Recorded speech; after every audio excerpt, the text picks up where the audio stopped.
চাকরির বেতনের টাকাটা যখন আমার স্বামী আসিফের হাতে তুলে দিলাম, সে টাকাটা গুনে আমার দিকে তাকিয়ে বলল, তুমি তো 30,000 টাকা বেতন পাও, এখানে তো দেখছি মাত্র 10,000 টাকা।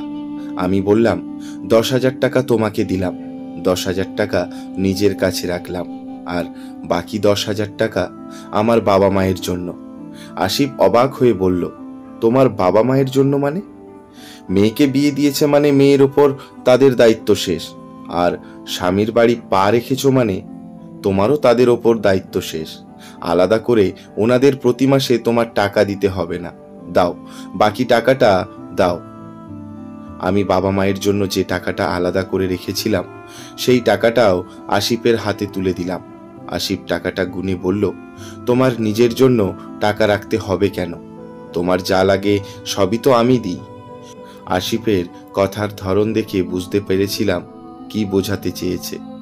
আমি আমার জন্য রাখা টাকাটাও চুপচাপ তার হাতে তুলে দিলাম। শাশুড়িও কিছুটা তার ছেলে আসিফের মতোই। একদিন মার্কেট থেকে একই রঙের দুটো শাড়ি এনে শাশুড়িকে দেওয়ার পর শাশুড়ি বলল, বৌমা, একই রঙের দুটো শাড়ি এনেছো কেন? দুইটা শাড়ি দুই রকম আনতে। আমি বলেছিলাম, একটা আপনার জন্য, একটা আমার মায়ের জন্য।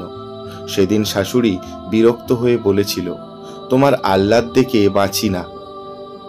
মেয়ে মানুষের বিয়ের পর স্বামীর বাড়িই সব, এত বাপের বাড়ির কথা চিন্তা করলে হবে? মাথা নিচু করে বলেছিলাম, ঠিক আছে, আর বাপের বাড়ির কথা চিন্তা করব না। পরদিন সকালে অফিস যাওয়ার সময় আসিফকে বললাম, আমাকে ভাড়া বাবদ 200 টাকা দিও। আর শোনো, বাসায় ফেরার সময় আমার জন্য নতুন 2 সেট ব্রা প্যান্টি নিয়ে এসো। আর হ্যাঁ, ফার্মেসি থেকে 1 প্যাকেট প্যাডও। ব্রা আনার সময় ভুল সাইজ এনো না কিন্তু, যদি আনো তাহলে তোমারই আবার সেটা চেঞ্জ করে আনতে হবে। কথার ধাক্কাটা হয়তো আসিফ নিতে পারেনি, তাই ববা হয়ে গেল। আমি মানিব্যাগ থেকে 200 টাকা নিয়ে অফিস চলে গেলাম।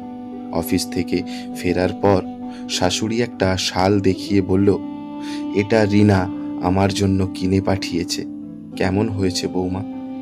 কিছুটা অবাক হয়ে বললাম, রিনার তো বিয়ে হয়েছে, সে শাশুড়ির জন্য শাল না কিনে কোন আক্কেলে আপনার জন্য কিনেছে বুঝলাম না। বিয়ের পর শ্বশুরবাড়ি মেয়েদের নিজের বাড়ি, জানি না রিনার এত আহ্লাদ কেন। যা হোক, শালটা আমি নিয়ে গেলাম, পরে সময় মতো রিনার কাছে পাঠিয়ে দেব। একথা বলে শাশুড়ির গা থেকে শালটা খুলে নিজের রুমে চলে আসলাম। কিছুক্ষণ পর আসিফ বাসায় ফিরলে তাকে জিজ্ঞেস করলাম, আমার জিনিস এনেছ? আসিফ মুখ ভোতা করে বলল, না, আনিনি। কিছুটা রেগে বললাম, আনোনি কেন? আমার পেট ব্যথা শুরু হয়েছে, একটু পর যখন পিরিয়ড শুরু হবে তখন বিদেশ থেকে আনা এই দামি কম্বলে রক্তের দাগ লেগে গেলে সেটা কি ভালো লাগবে? আমার কথা শুনে আসিফ তাড়াতাড়ি রুম থেকে বের হয়ে গেল। কিছুক্ষণ পর 1 প্যাকেট প্যাড এনে আমার হাতে দেওয়ার পর আমি বললাম, বাকি জিনিস কোথায়? আসিফ মাথা নিচু করে 10,000 টাকা হাতে দিয়ে বলল, আজ থেকে তোমার জিনিস তুমিই কিনো, মেয়েদের সব জিনিস পুরুষ কিনতে পারে না। পরদিন বাবা বাসায় এসে আমার স্বামী শাশুড়ির সামনে আমাকে বলল, মা, আমার বয়স হয়েছে, কখন কি হয় বলা যায় না, তুই তোর প্রাপ্য সম্পত্তিগুলো বুঝে নে। বাবার দিকে তাকিয়ে বললাম, কিসের সম্পত্তি বাবা? তুমি জানো না মেয়েরা বিয়ের পরে পর হয়ে যায়? তুমি যেদিন আমায় বিয়ে দিয়েছ সেদিনের পর থেকেই আমার প্রতি তোমার দায়িত্ব শেষ, আর আমি যখন শ্বশুর বাড়িতে পা রেখেছি তখনই তোমার প্রতি আমার দায়িত্ব শেষ।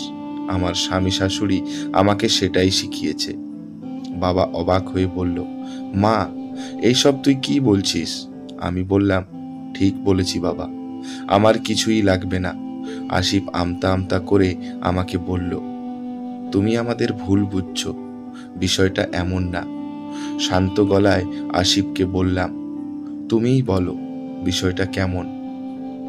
আমার কি ইচ্ছে হতে পারে না যে মানুষটা আমাকে এত বড় করলো, পড়াশুনো শিখিয়ে যোগ্য পাত্রের সাথে বিয়েও দিল, তার জন্য কিছু করতে? আজ আমি চাকরি করছি, সবটা তো ওনারই জন্য। উনি তো চাইলেই পারতেন ওনার মেয়েকে পড়াশুনো না করাতে। আমার বিয়ে হয়ে গেছে বলে ওনার প্রতি আমার সব দায়িত্ব শেষ হয়ে যাবে? মেয়ে বিয়ে দিলেই যদি বাবা মায়ের দায়িত্ব শেষ হয়ে যেত, তাহলে আমার বাবা এখানে আসতো না। আমার প্রাপ্য আমাকে বুঝিয়ে দিতে।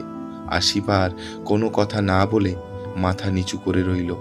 আমি তখন শাশুড়িকে বললাম, এক মাকে ছেড়ে আরেক মায়ের কাছে এসেছি। আমার দুটা মা। যে মেয়ের দুটো মা, সে তো একটু আহ্লাদি হবেই। আমি এক মায়ের জন্য কিছু কিনবো, আরেক মায়ের জন্য কিনবো না, সেটা কিভাবে হয় মা? আপনিই বলুন। শাশুড়ি মাথা নিচু করে কাঁদতে লাগলো। আসিফ আমার হাত ধরে বলল, তুমি তোমার সম্পত্তি নাও কিংবা না নাও, এতে আমার বিন্দু পরিমাণ আপত্তি নেই, কিন্তু তুমি আমাকে কখনো ছেড়ে যেও না। আমি চাই তোমার সাথে থেকে হলেও আমার নিজ মন মানসিকতার পরিবর্তন হোক।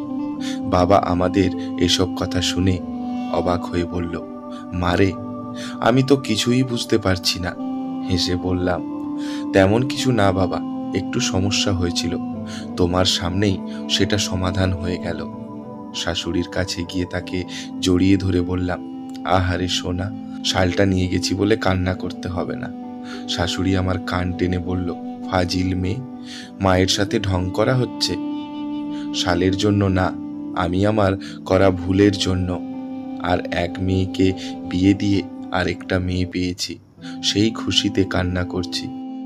মানুষ কখনো ভুলের ঊর্ধ্বে নয়। সংসার জীবনে এমন সমস্যা হতেই পারে। আপনার প্রতিবাদের কৌশলটা শুধু একটু অন্যরকম হোক। আজকের গল্প এখানেই শেষ করছি। ভুল ত্রুটি মাফ করবেন। যদি গল্প আমাদের ভালো লেগে থাকে তাহলে লাইক, কমেন্ট, শেয়ার এবং সাবস্ক্রাইব করে আমাদের পাশে থাকবেন। ধন্যবাদ।